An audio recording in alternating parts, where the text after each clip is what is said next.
सुनते हैं एक छोटी सी कहानी। ये बात मेरे गांव की है।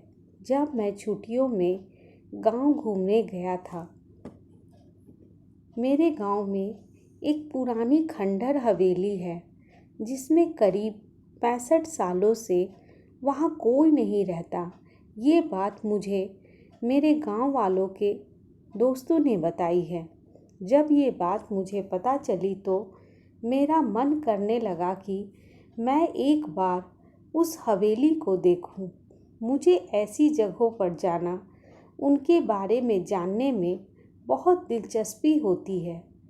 फिर एक दिन मैं अपने दोस्तों के साथ वहां जाने का प्लान बनाता हूं और उस खंडर हवेली के सामने पहुंच जाता हूं। वहां दूर दूर तक कोई आता जाता नहीं था। मैंने जब ये बात अपने दोस्तों से पूछी कि यहाँ अगल बगल कोई रहता क्यों नहीं है, बल्कि लोग इस रास्ते से भी आ जा नहीं रहे हैं, ऐसा क्यों? तो मेरे दोस्तों ने बताया कि यह हवेली सिर्फ पुरानी और खंडर नहीं है, बल्कि ये हवेली एक भूतिया श्रापित हवेली है। मैं बोला, ऐसा तुम इतने यकीन से कैसे कह सकते हो? मेरे दोस्तों ने कहा, यहाँ पुराने गांव का यही मानना है कि इसके बारे में एक पुरानी और सच्ची घटना यहाँ बहुत प्रसिद्ध है।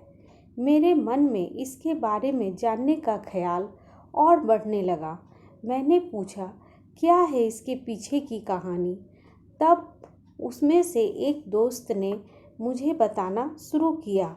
आज से करीब 65 साल पहले इस हवेली के मालिक बहुत बड़े जमींदार हुआ करते थे। उनकी एक पत्नी भी थी जो बहुत ही सुंदर थी। उनका नाम सुलेखा था। एक बार डाकुओं के सरदार को जमींदार के धन और संपत्ति पर नज़र पड़ी, जिसके बाद उसने जमींदार के घर डकैती डालने का सोचा। इस पर सभी डाकुओं ने हाँ कर दी। फिर एक दिन जमींदार की हवेली पर रात में डकैती मार दी। जमींदारों ने भी अपनी सुरक्षा के लिए पहले से ही कुछ सिपाही और नौकर रखे हुए थे, जो डाकुओं की हवेली पर आने पर उनसे लड़ पड़े। क्योंकि जमींदार के सिपाही और नौकर बहुत कम और साधारण हथियार के साथ थे, वहीं डाकुओं की संख्या बहुत ज़्यादा थी और बहुत अधिक हथियार के साथ लैस थे, जिसकी वजह से जमींदार के सिपाही और नौकर को कुछ ही देर में मार डाला।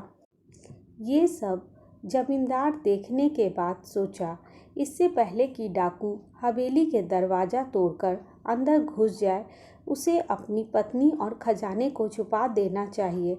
फिर उसने खजाने को एक हवेली में किसी खुफिया जगह पर छुपा दिया और अपनी पत्नी को एक कमरे के अंदर एक और खुफिया कमरे में छुपा दिया और बाहर से कमरा बंद कर दिया। इसके बाद कुछ ही देर में डाकू हवेली का दरवाज़ा तोड़कर अंदर घुस गए, जिसमें जमींदार की मौत हो गई। पर जमींदार ने मरते मरते अपने खजाने का पता उन डाकुओं को नहीं बताया।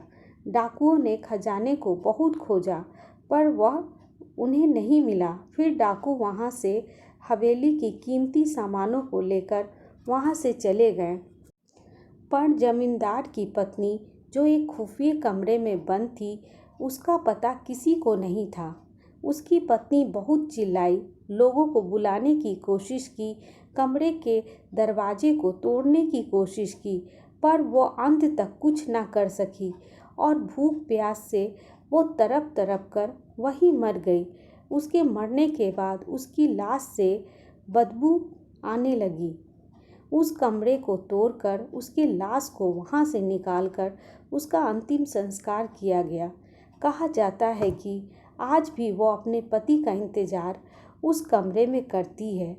उसका पति कभी तो आएगा और उसे उस कमरे से आज़ाद करेगा, और आज भी उसे उस हवेली में घुसपैठियों या उसके बिना इजाज़त के अंदर आने वाले को वह सज़ा देती है।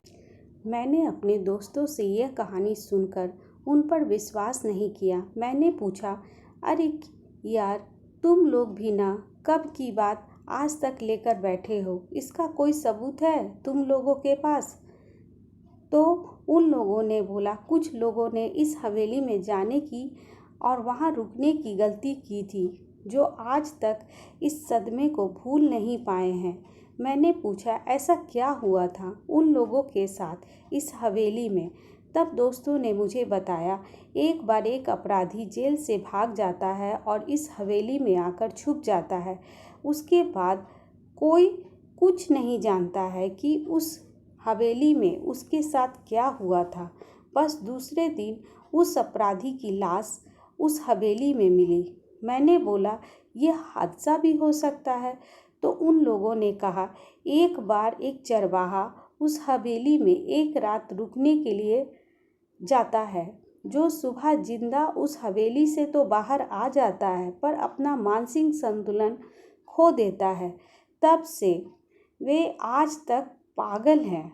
ये सब बात सुनकर मेरी हिम्मत नहीं हुई उस हवेली के अंदर जाने की, इसलिए हम लोग वहाँ से घर चले गए और दोबारा फिर मैं कभी उस हवेली को देखने नहीं गया।